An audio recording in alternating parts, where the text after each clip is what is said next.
Hey guys, CRT here today. In today's video I want to do another monthly pickup video. I'm going to show you 10 titles that I hope you like. If you enjoy this video I'd appreciate a like, and if you're not subscribed to the channel I'd really appreciate if you could do that too. Right, let's get into the first title. So the first game I want to show you is Ecco the Dolphin for the Mega Drive. I have a lot of fond memories for this. I played it when I was much younger. I remember going around to a friend's house playing it for the first time, and I was just struck by just how good the water effects looked when I was at that age.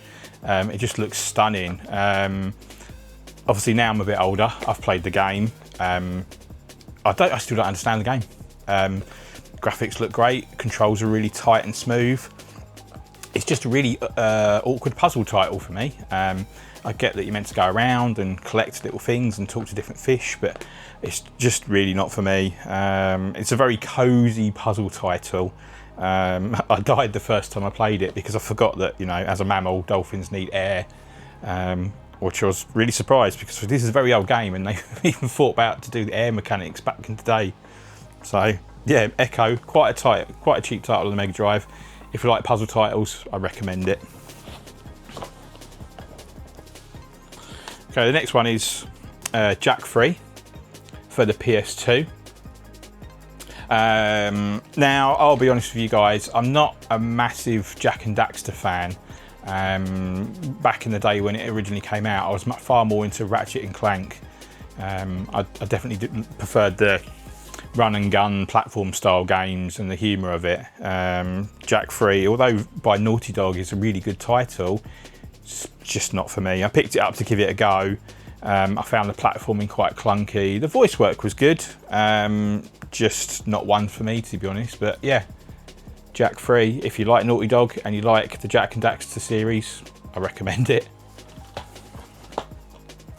Okay, next is a PS1 game called RC Revenge.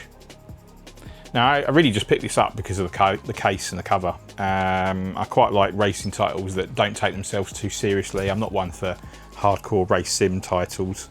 And the whole premise of this one is that you race around as RC cars. It's sort of Mario Kart-esque type gameplay where you can pick up weapons and power-ups. The physics is very heavy on this, so it's very difficult for your RC car to become unstuck. That said, some of the maps are very obscurely laid out and it's not entirely clear where you should go left or right. I did like the fact that it's not just a car that you can race as, it's also a race boat at certain points in the game. Again, a relatively cheap race title. If you like silly, don't take yourself serious titles, then this is one for you. But yeah, RC Revenge on the PS1.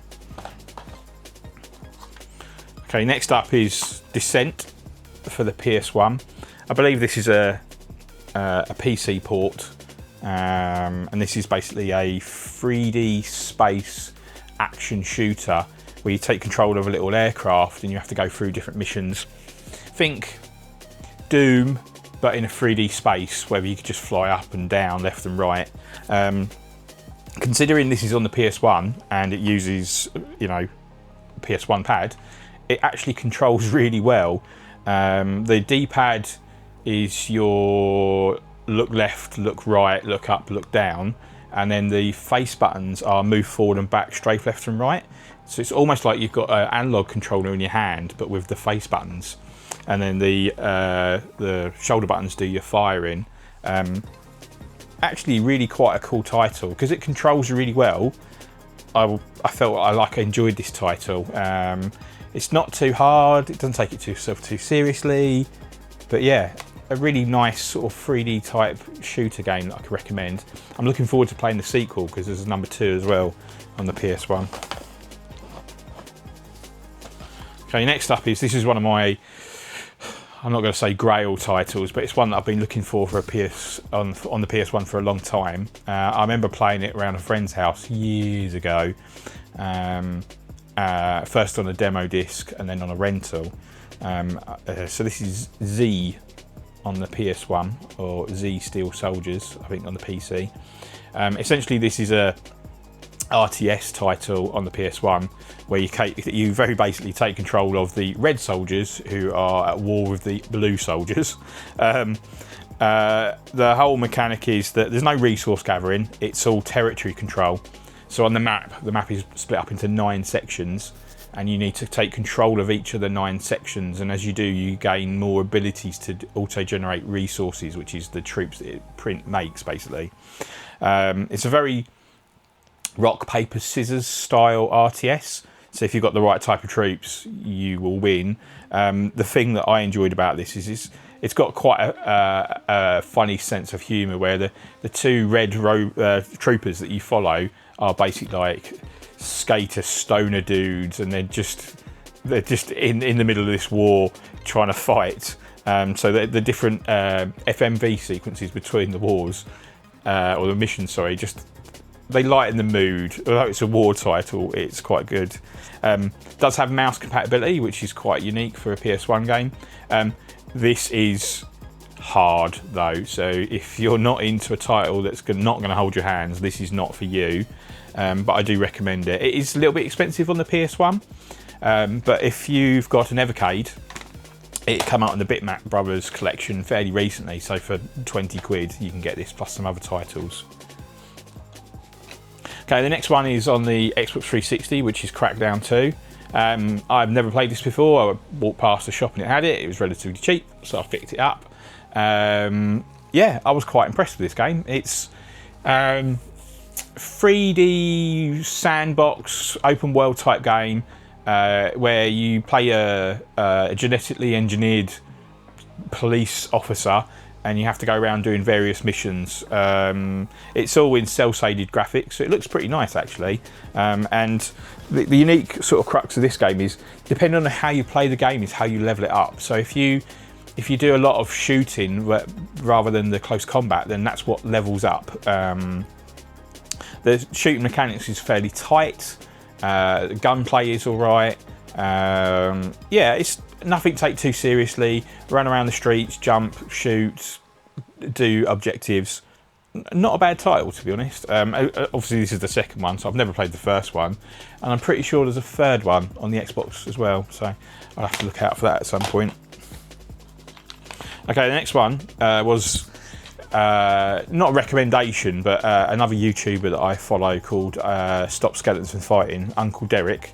Always likes his survival horror titles, and he always talks about this one very highly, which is The Evil Within. So I finally picked it up. This is a title made by Shinji Mikami, the Resident Evil guy. Yeah, what can I say about this title? Graphically very impressive for the Xbox 360. If you like survival horror titles, this is more on the Silent Hill side of survival horror rather than Resident Evil. It's not a huge amount of action. It's not fast paced. In fact, it's very slow paced. It's methodical. It wants you to take in the environment and look at the details that will scare you. It's not an action horror. It's a psychological type title where it's slow and builds up the tension. You never have enough ammo. You never have enough resources. You basically always need to run. But it's got a really quite a cool storyline.